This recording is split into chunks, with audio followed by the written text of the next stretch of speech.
Et si j'étais président, comme je l'ai toujours dit, est un espace d'expression. Si vous étiez président, qu'est-ce que vous auriez eu à faire pour le développement de la RDC?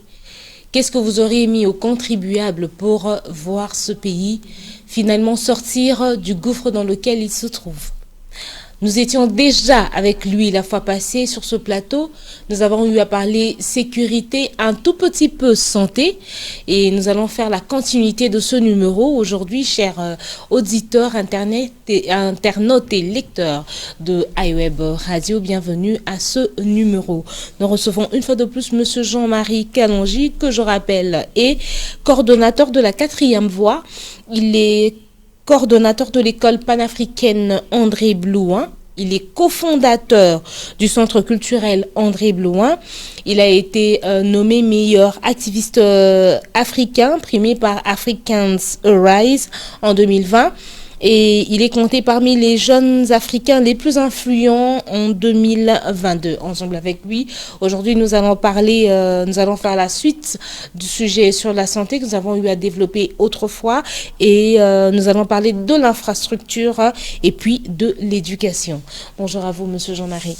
Bonjour, Madame Kandi. Bienvenue. Merci.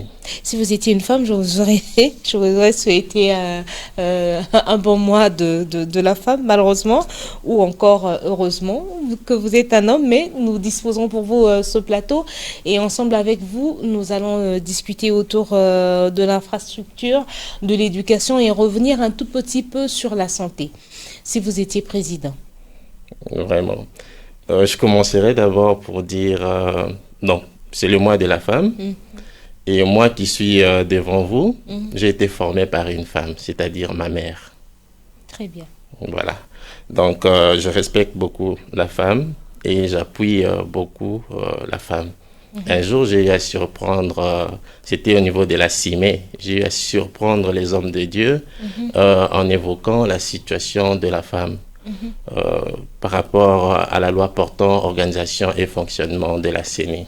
Donc nous sommes ceux-là qui crient haut, qui défendent les droits de la femme. Parce que je sais ce que c'est une femme. Merci pour ce message qui est adressé à votre mère, mais aussi à toutes ces femmes qui auront certainement l'occasion, l'opportunité de suivre ce numéro. Si vous étiez président, qu'auriez-vous fait? Oui, je continue. Si j'étais président, là, nous sommes dans la santé. Je verrais sur la sécurité alimentaire. Ok. Je crois l'autre fois, j'avais parlé de ce qui nous était arrivé pendant que nous étions détenus à l'ANER. Vous avez mangé des poulets périmés. Voilà. Alors, ça se passe tous les jours ici. Donc, il y a des produits qui entrent dans le pays qui ne sont pas contrôlés. Et c'est ce qui fait en sorte que les gens souffrent des cancers et tant d'autres choses. Et quand nous voyons l'expérience de vie des Congolais, c'est vraiment faible.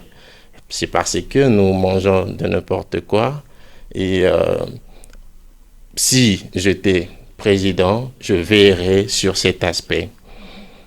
Autre chose, c'est privilégier les traitements des malades avant tout. C'est à 2 reprises que je me suis rendu à l'hôpital général parce que moi, j'aime bien valoriser mon pays et j'aime être au même pied d'égalité que tout le monde. J'étais malade, oui. Je me suis dit non, je dois aller à l'hôpital général là où tous les Congolais se soignent. L'hôpital général de Mamaïmo. Mamaïmo. Okay. Je suis allé là-bas. J'ai pu constater qu'il y avait des urgences qui entraient, tout ça. Et lorsque vous n'êtes pas accompagné de votre famille, même les accidentés, lorsque vous n'êtes pas accompagné de votre famille, on ne vous touche pas.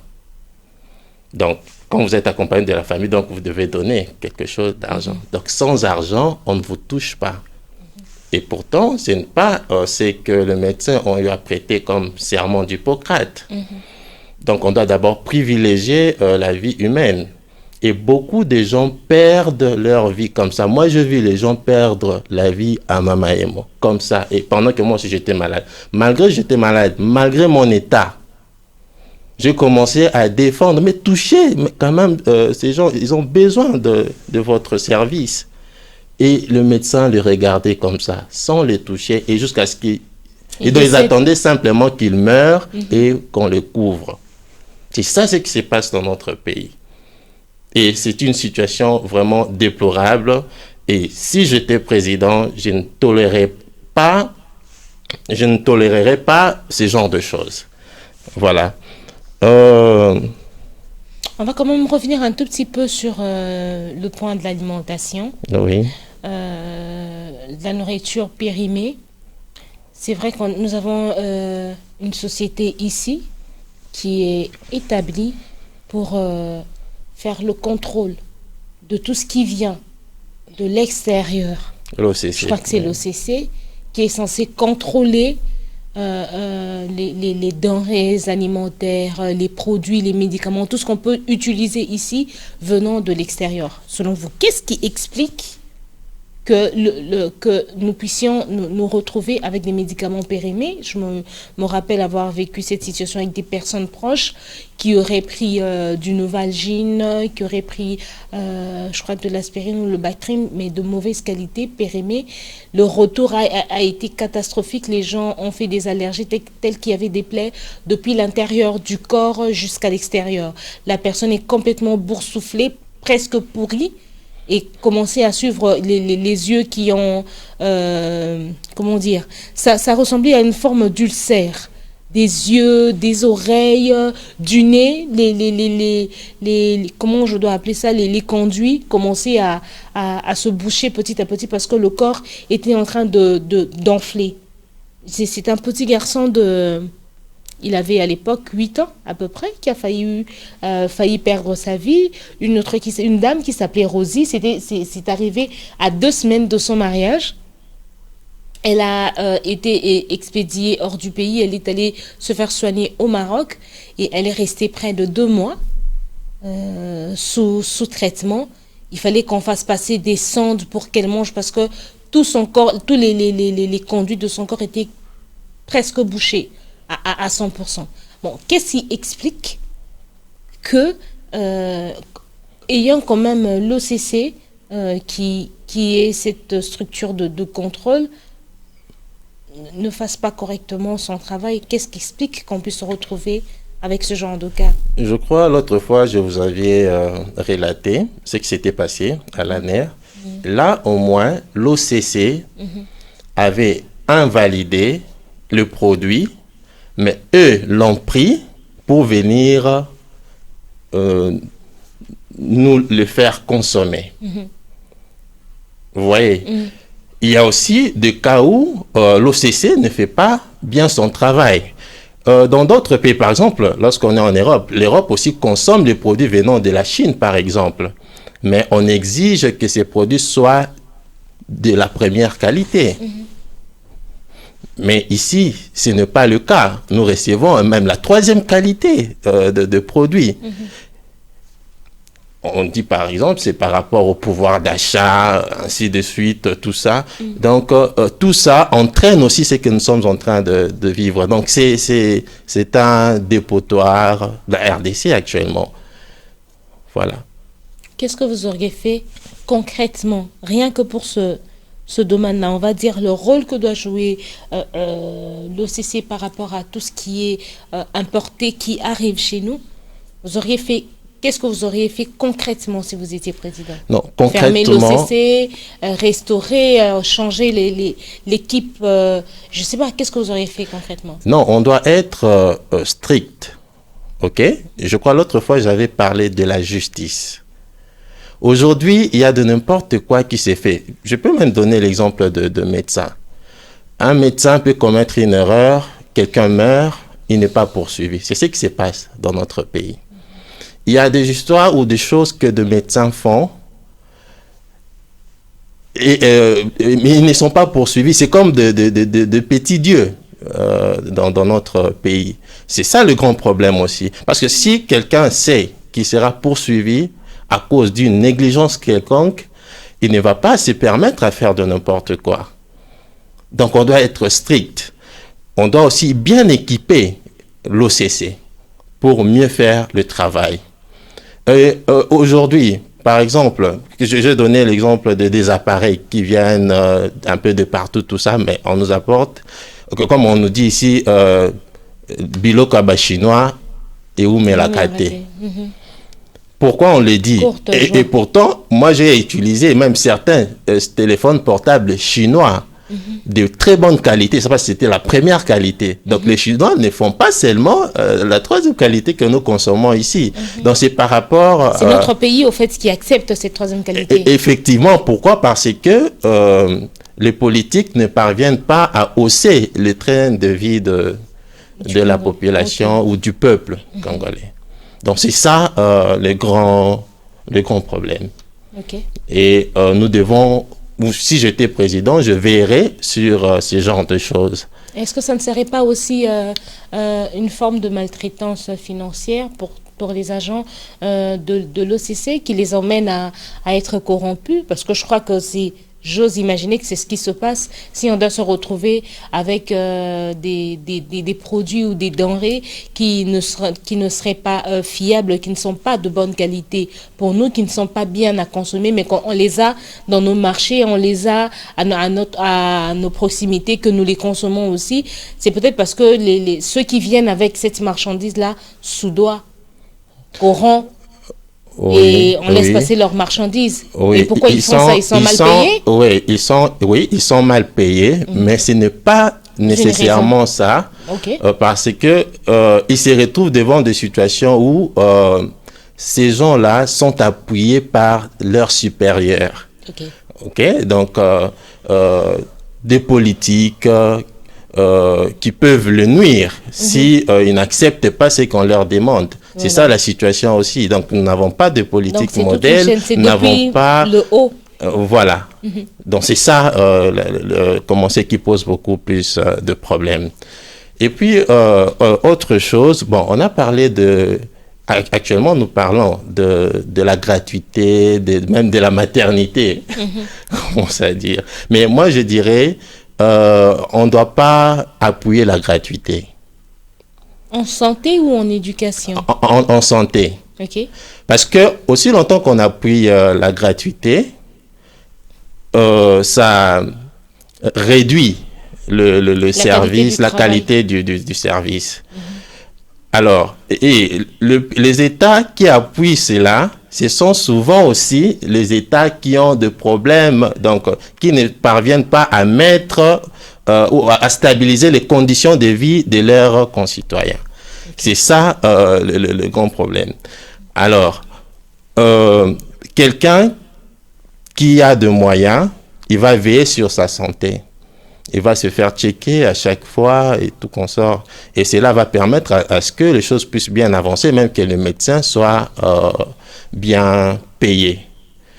Donc, ce sont des aspects qui sont très importants. Donc, on ne doit pas seulement applaudir pour dire gratuité, mais la gratuité rend aussi un mauvais service.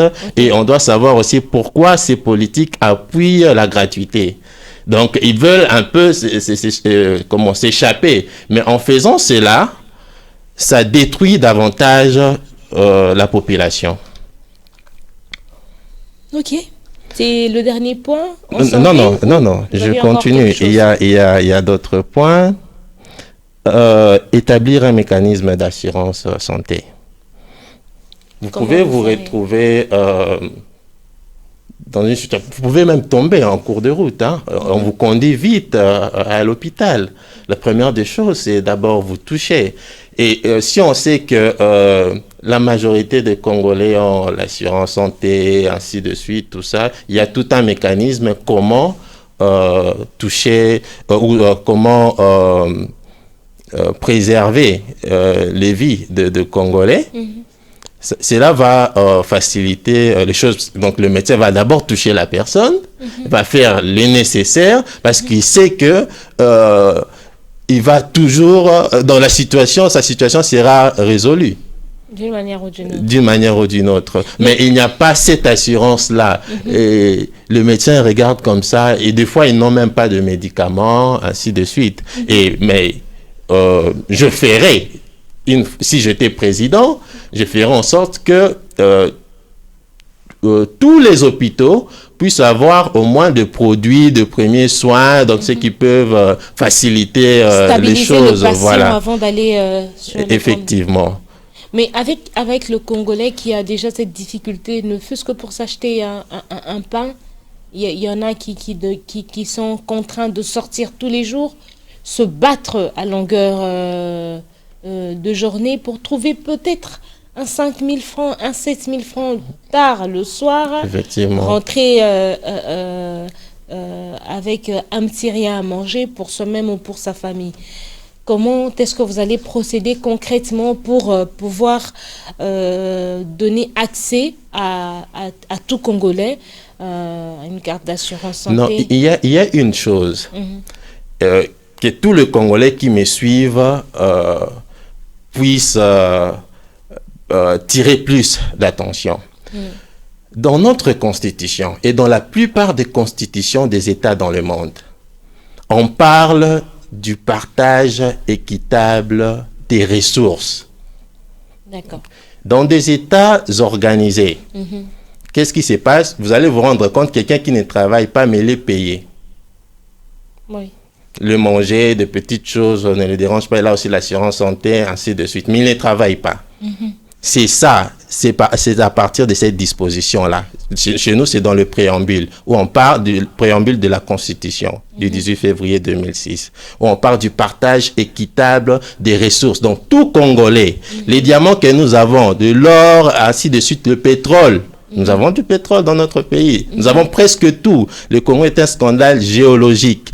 Tout ce que nous vendons de l'extérieur, tout Congolais a droit à ça. Ici, qu'est-ce que nous constatons? L'État est prêt pour recueillir les taxes et l'État ne fait pas le partage équitable des ressources qui est disposé dans la Constitution du 18 février 2006. Alors, il faut cette politique-là. Et c'est cette politique-là qui va faire en sorte que les choses soient équilibrées. Okay. Voilà. Donc, si j'étais président, je ferais en sorte que ce partage équitable des ressources puisse être fait. Et cela va équilibrer les choses dans plusieurs aspects. Poursuivez. Promouvoir la médecine traditionnelle. Ah, d'accord. C'est très important. J'ai vu beaucoup de gens être guéris, et voire même mon médecin privé. C'est un médecin moderne, mais dans certaines choses, il recourt à la médecine traditionnelle. Okay. Il dit, là, c'est efficace. Donc, bon, je vais dévoiler quelque chose. J'ai été sauvé aussi comme ça. Okay. Oui. Je suis allé à la médecine moderne, on m'a parlé d'autres choses, tout ça, des examens, beaucoup de choses. J'ai pris des médicaments, ça ne marchait pas. Et mon médecin m'a recommandé, donc m'a amené auprès de la médecine traditionnelle. Dans ces cabinets-là, il y avait un médecin moderne qui travaillait avec un médecin traditionnel. Okay. Donc, c'est très important pour nous-mêmes, les médicaments que nous consommons, ça a commencé comme ça. Donc, et on doit vraiment, nous devons appuyer notre médecine pour trouver plus de solutions. Encourager les recherches médicales. Dans notre pays, c'est vraiment compliqué. Donc, le fait d'encourager les recherches, nous avons vu même le médecin qui était venu à cause de la Covid, j'ai oublié son nom, qui est devenu politicien actuellement. Finalement, il est dans l'UDPS. Et son médicament, d'ailleurs, c'est pas tout Congolais qui a pu avoir accès. Pourtant, il paraît que c'était très efficace. Voilà. Des histoires comme ça. Donc, nous sommes dans un pays où tout le monde ne voit que la politique, tout ça, et les gens meurent. Les gens meurent au jour le jour. Si vous allez dans des hôpitaux, vous allez pleurer. C'est triste. Et je sais que nous avons de médecins de taille. Mais les gens ont peur d'aller à Mamaemo. Moi, j'ai été interdit par mon équipe d'y aller. Ils disent non, tu ne dois plus continuer à aller là-bas. Je suis allé là-bas 2 reprises. Ils disent non, non, si tu veux mourir, au moins, il faut y aller. Mais si tu ne veux pas mourir, il faut aller dans des hôpitaux qu'il faut. Et pourtant, nous avons des médecins de qualité à Mamaemo. Mais comment on traite les malades? C'est ça. Voilà. Et même les infirmiers et infirmières, comment ils répondent aux malades? L'accueil même. Donc, lorsque vous êtes là, vous êtes abandonné. Je donne un exemple. L'autre fois, j'ai été interné à l'hôpital HJ. Il fallait voir. Bon, au départ, c'était un peu compliqué. Je croyais que je n'avais pas d'argent. Et on me regardait de loin, des Indiennes, là, tout ça, me regardait un peu de loin. Et lorsqu'elles ont su que j'avais tout payé, c'est alors qu'elles sont venues, tout ça, voilà, me donner aussi leur nourriture là et du soir. C'est un peu ce qui se passe dans notre pays. Donc, le Congolais n'est pas respecté, voilà.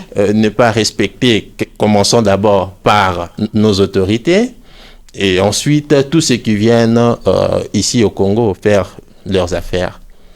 Et ça, c'est qui est déplorable. Et les Congolais continuent à mourir au jour le jour. Et ça fait très mal. Et ces derniers temps, même dans du Facebook, on voit toujours mort. Mais si j'étais président, j'allais me poser la question, mais pourquoi les gens continuent à mourir comme ça? Même quand on parle de l'empoisonnement, et ça touchait même la présidence de la République, on parlait de la Covid, tout ça. Mais quel est ce gouvernement-là qui a été, ou soit cette présidence-là dans le monde qui a été touchée comme la nôtre? Vous voyez? Donc il y a quelque chose de fou qui s'est passé là, mais on a mis ça derrière le dos de la Covid-19. C'est ça, l'irresponsabilité que nous sommes en train de vivre actuellement. Mais si j'étais président, je verrais sur toutes ces choses-là. Okay. Et puis, l'hygiène sanitaire. Dans d'autres pays, qu'est-ce qui se passe?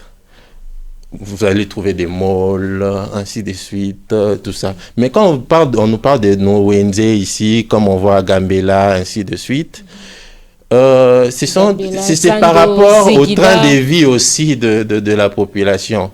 La propriété court derrière toutes ces choses-là. Ailleurs, même quand vous voyez de nos politiques, ils entrent dans des supermarchés, ils achètent des choses dans de bonnes conditions, tout ça, mais c'est pas tout Congolais qui a de moyens pour entrer dans des supermarchés parce que là, le prix est un peu élevé, tout ça. Donc, il va aller acheter des choses qui sont étalées sur le sol. Voilà, il y a la boue et consorts, et ça crée encore des maladies de main sale, ainsi de suite. C'est ça. Et les gens en meurent sérieusement. Mais si on essaie d'hausser le train de vie de Congolais, beaucoup de choses aussi vont changer et même les taux de mortalité va baisser. Et pourtant, ce qui se vend dans nos marchés par rapport aux supermarchés sont beaucoup plus bio que ce qu'il y a là-bas, parce que par exemple ce qu'on vend dans les marchés tels que Zigida, Gambela et tout, ce sont des légumes, ce sont des épices, des fruits qui viennent des provinces, qui atterrissent, qu'on récupère et qu'on vend directement, pendant que ce qui est dans les supermarchés prennent quelquefois du temps à être gardé et conservé, et lors de l'achat ou de la consommation, le produit n'a plus la même qualité. D'autres, pour conserver le produit plus longtemps, sont obligés de rajouter quelques produits chimiques pour que ça ne se détériore pas très vite, pour que ça ne se sans peut-être mesurer aussi la dose, et ça crée encore d'autres maladies. D'autres maladies, voilà. Donc, si vous étiez président, vous verrez également sur le point sanitaire. Hein. Effectivement. Okay. Donc, c'est juste pour donner une idée, une image, mais il y a beaucoup de choses à développer là-dessus. Donc, j'ai juste fait montre que je suis congolais et je maîtrise certains paramètres, et nous sommes tous en train de subir les conditions auxquelles nos politiques nous mettent. Le temps nous est compté, nous avançons déjà certainement. Éducation. Alors, on va prendre l'éducation. Ok.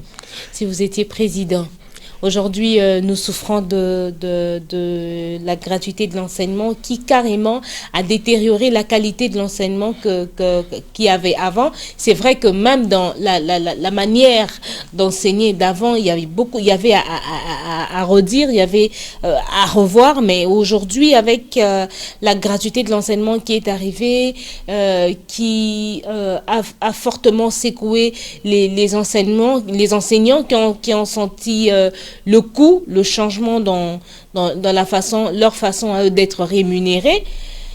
L'enseignement n'est plus la bonne, on subit des grèves chaque année, si c'est pas un mois, c'est 2 mois, les enfants sont à la maison, après les enseignants enseignent avec nonchalance, ils sont pas tellement là, ils n'ont plus tellement cette volonté-là d'aider les enfants, les élèves.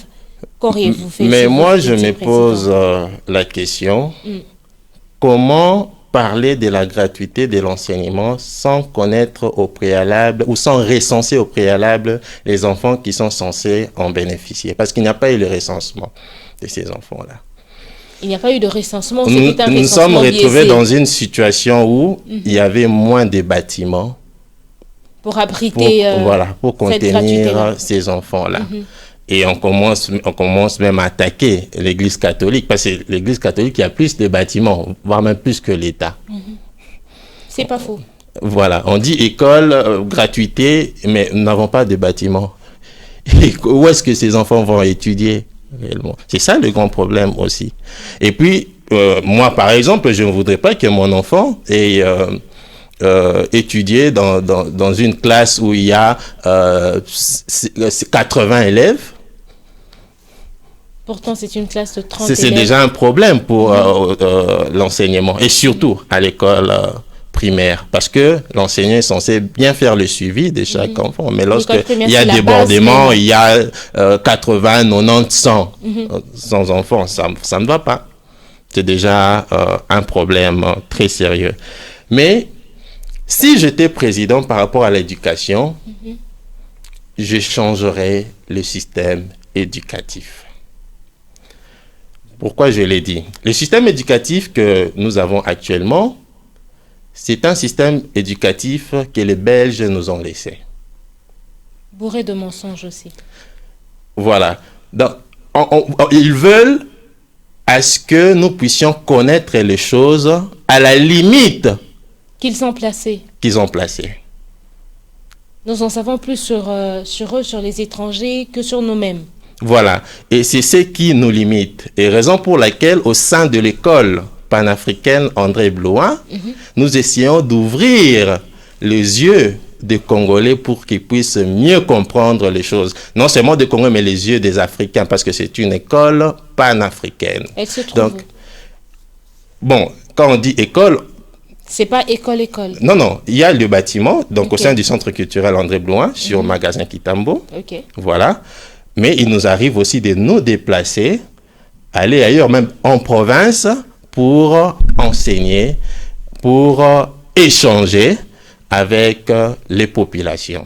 Ah d'accord, donc ce n'est pas une école comme les autres, parce que quand on dit école là, selon moi ou plusieurs... Voilà, mais ça contient, c'est genre école populaire. Ça contient un peu l'esprit cubain aussi.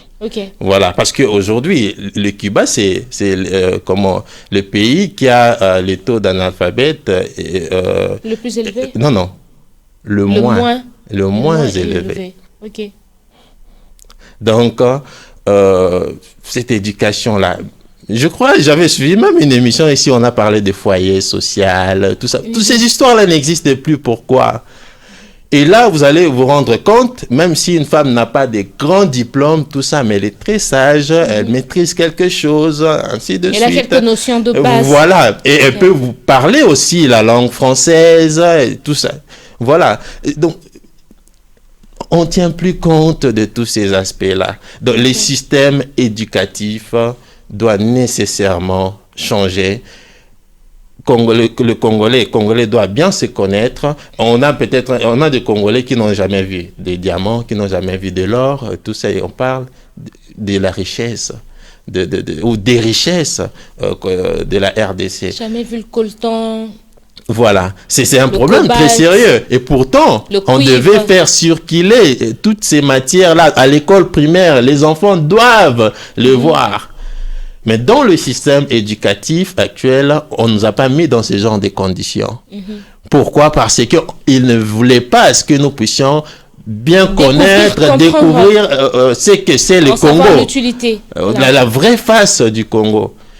C'est ça aussi le problème avec le système éducatif. Mais pourquoi l'école André Blouin ne ferait pas des partenariats avec les différents établissements scolaires qu'il y a sur la place? Non, mais il y a une chose. Ça doit commencer par le sommet. Parce que le système nous est imposé. Je crois l'Afrique a subi la colonisation. Il y a maintenant le néocolonialisme, tout ça. Tout est bien suivi. Même quand on parle de l'UNESCO, ainsi de suite, tout ça, il y a des limites. Il y a des choses que vous ne pouvez pas introduire. Et si vous voulez introduire quelque chose là-bas, on bouge vos dirigeants, on touche le ministre de l'enseignement. Voilà, donc lui aussi il ne peut rien faire. On peut toucher même le président. Pourquoi vous voulez faire ça? C'est ça ce qui se passe.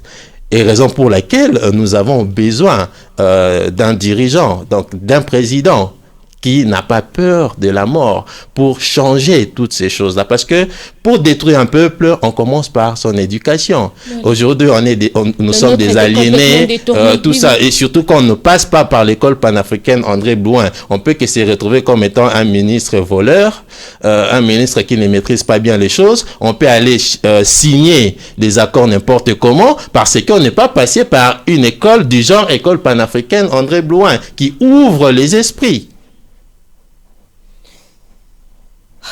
Donc, il y a beaucoup de choses là-dessus. Nous sommes toujours dans l'éducation, la situation salariale et assurance pour tous les enseignants. Donc, les salaires des enseignants. Lorsque les enseignants sont bien payés, ils vont aussi bien enseigner, transmettre la matière. Donc, ce sont des choses très importantes que nous devons, ou que si j'étais président, je ferais. Remonter les départements de l'histoire. Dernièrement, je venais d'être avec le sénateur Didier Momengi. Donc, il était au Centre culturel André Blouin. Il a dit, en licence, vous allez vous rendre compte, à l'INIKIN bien sûr, qu'il y a plusieurs enseignants qui n'attendent qu'un seul étudiant pour l'enseigner. Est-ce que vous comprenez un peu? Donc, il y a moins d'étudiants dans le département de l'histoire. Et pourtant, il est dit, pour mieux sauter, il faut reculer. Le recul dont on parle, c'est l'histoire. Donc, nous avons un peuple qui ne connaît pas son histoire, qui ne maîtrise pas son histoire. Nous avons des autorités qui ne tiennent pas compte de l'histoire. Et pourtant, c'est la base, c'est le fondement d'un peuple. Raison pour laquelle nous sommes perdus, totalement perdus. Et quand on voit, prenons simplement aux humanités, où on nous enseigne l'histoire, tout ça, l'état de ces professeurs d'histoire. Quand on demande à un élève, vous voudrez devenir comme le professeur d'histoire, on s'est moqué plus. Bon, lorsque moi aussi j'étais dans l'inconscient, je me moquais plus de mes professeurs d'histoire.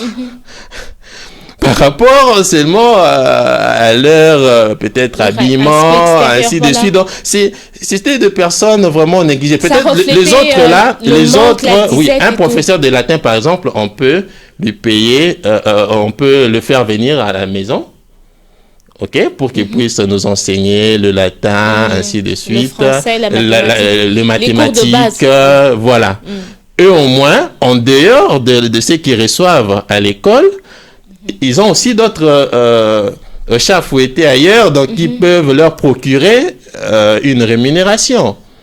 Mais pas les profs d'histoire. Mais qui va faire appel à un prof d'histoire pour venir enseigner l'histoire à son enfant à la maison? Et pourtant, c'est ça même la base. Plus que tout ce que nous croyons être plus important. Pauvre Congo. Si j'étais président, je relèverais ces départements d'histoire. Il y a aussi la philosophie. La philosophie est la mère de toutes les sciences. La sociologie. La sociologie est le carrefour de toutes les sciences. Mais on ne tient pas compte de tous ces aspects-là. C'est tout le monde qui veut aller faire le droit. C'est tout le monde qui veut aller faire l'économie parce que ça marche bien. Sur ce point-là, on va être politique et ainsi de suite, tout ça. Mais le pays marche avec le concours de toutes ces personnes-là. Donc, les philosophes doivent donner leur avis, les sociologues doivent faire des études sur la société, comment améliorer cette société, ainsi de suite. Les orienter selon le besoin. Effectivement, effectivement. Ce sont eux plutôt qui doivent jouer les grands rôles, les rôles, voilà, de base qui va faire décoller le pays. Mais ce n'est pas ce qui se passe. Si j'étais président, je ferais tout ce que je viens de dire. Je voudrais entamer l'infrastructure. Il y a une chose, il faut avoir une certaine façon de faire les choses. Dans l'infrastructure, je parle de la construction des routes, construction de rails, des ponts. Vous savez comment nos rails que nous avons ont été construits. Ces rails ont été construits par nous-mêmes, par nos arrière-grands-parents qui étaient des esclaves. Il y a même certaines images qui circulent encore à la télé. Comment ils ont pu construire cela? Comment ils ont eu à transporter? Comment les faire pour les poser? Donc, on a utilisé la main-d'œuvre de nos ancêtres pour construire tout ce que nous avons actuellement. Ils ne sont pas allés chercher ailleurs. Donc là, je parle du colonisateur.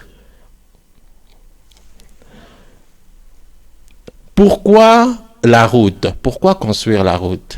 Ça va faciliter les choses. Si vous essayez d'aller à l'intérieur du pays, aujourd'hui, on parle de l'augmentation de prix, tout ça. Et il y a même, je vois sur les réseaux sociaux une liste qui parle du transport, donc des prix du transport, ainsi de suite, tout ça.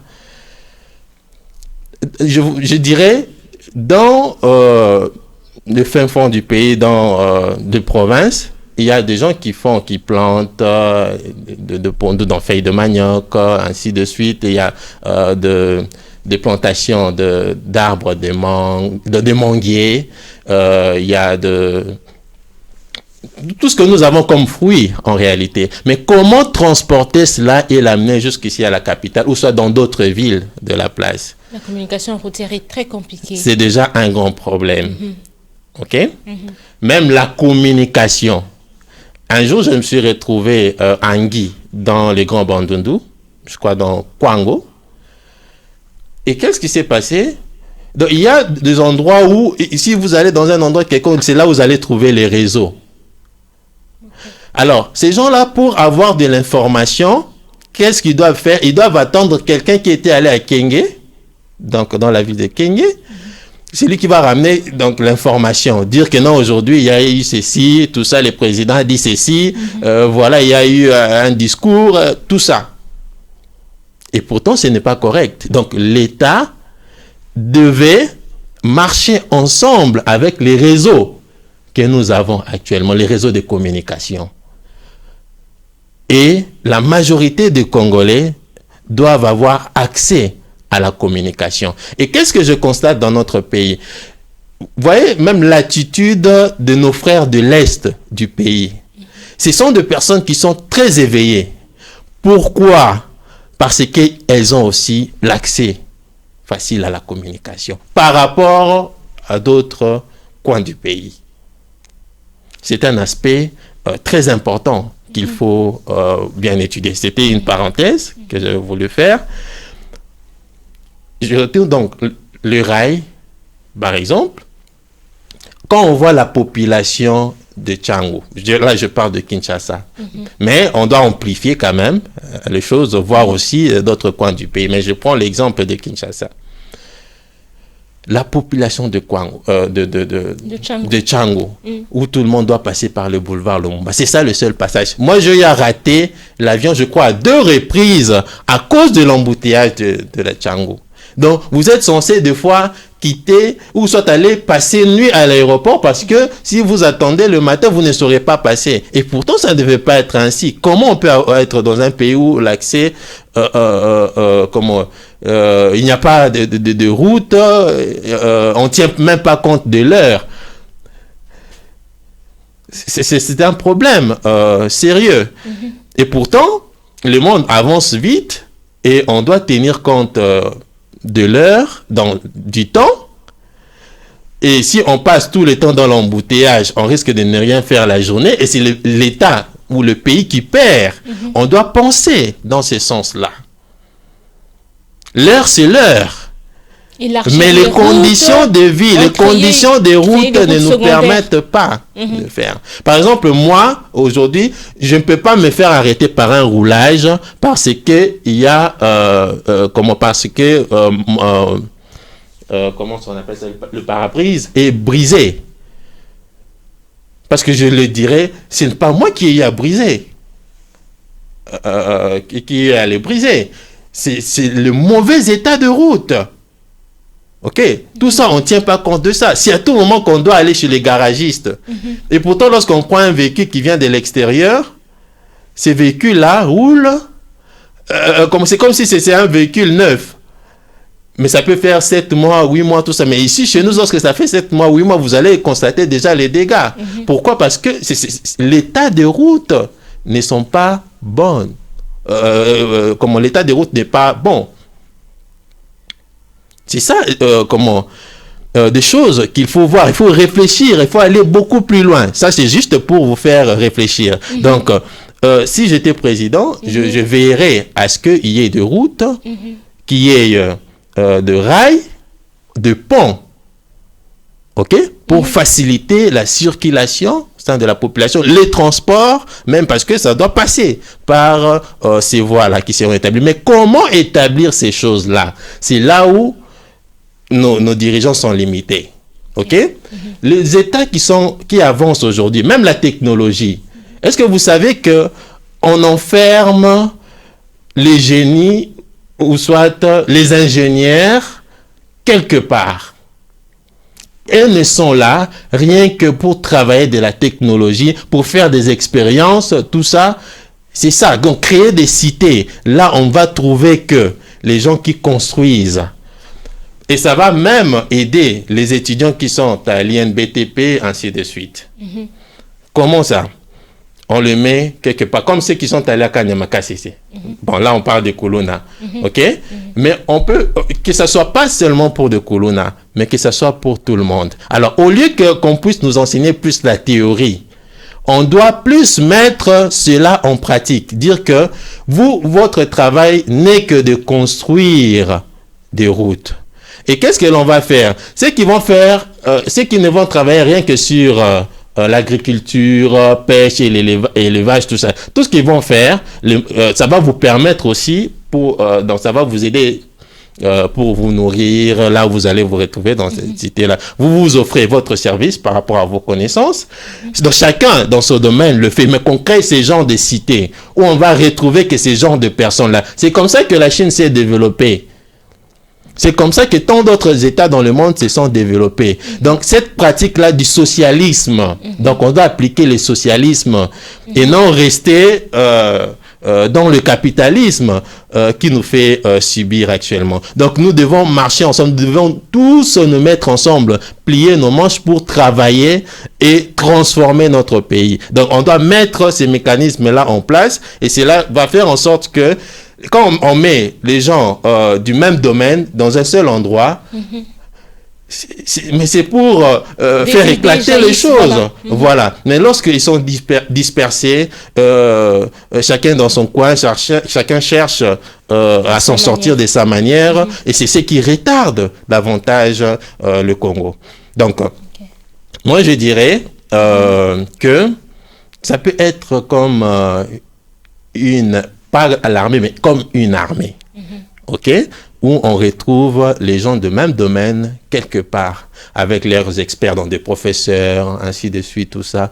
On cultive ainsi. Donc, on n'est pas censé être dans un auditoire là à l'UNIKIN et pour parler de